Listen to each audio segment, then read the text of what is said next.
Praise the Lord. The best wishes to you and your family members in the name of God.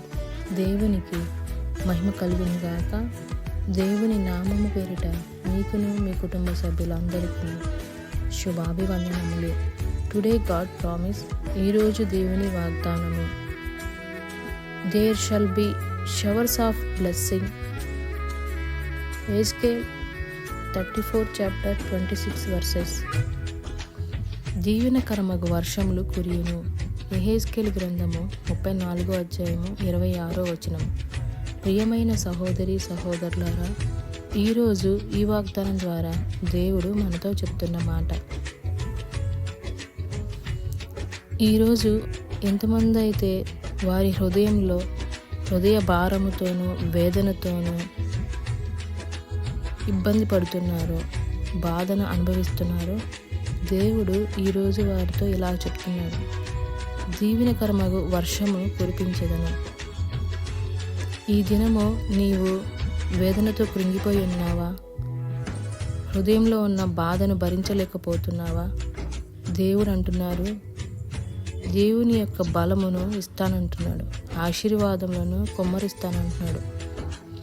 అన్ని రకములైన ఆశీర్వాదములను దేవుడు మీకు అనుగ్రహించాలని కోరుకుంటున్నారు.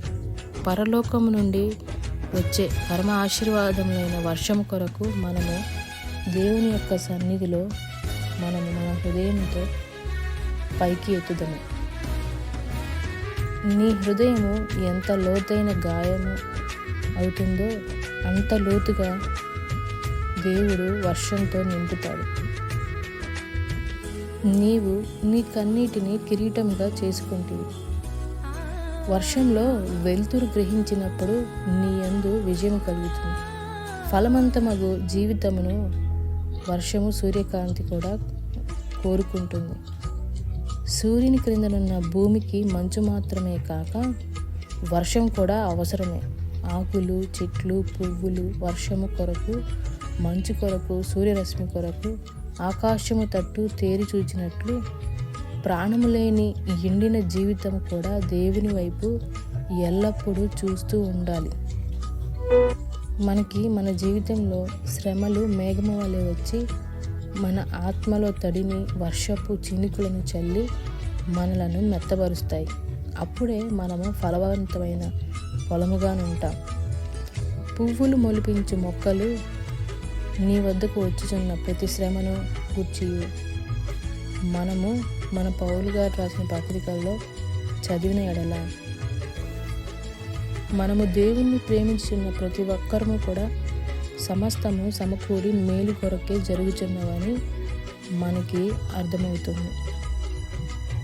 కావున మనము ఈ దినాన ఎవరి హృదయంలో అయితే బాధ, వేదన ఉందో దేవుడు ఈరోజు ఆ బాధను తీసివేసి వేదనను తొలగించి ఆశీర్వాదములను దయచేయును గాక. ప్రార్థన. ఆశీర్వాదమునకు కారణభూతుడైన మా దేవా, నిత్యుడగు తండ్రి, ప్రేమమయుడ, కృపామయుడు అయిన మా దేవా, మీకు ఎన్నో వందనములు, స్తోత్రములు. తండ్రి, ఈరోజు ఎందరైతే ఈ వాగ్దానం వింటున్నారో వారందరి జీవితంలో విచారములను కొట్టివేసి వారి హృదయంలో ఉన్న బాధ, భారమును, వేదనలను తొలగించి వారికి సంతోషకరమైన దీవెనలు దయచేయమని నజరేయుడైన యేసుక్రీస్తు అతి పరిశుద్ధ నామమున అడిగి వేడుకొనుచున్నాము తండ్రి. ఆమేన్.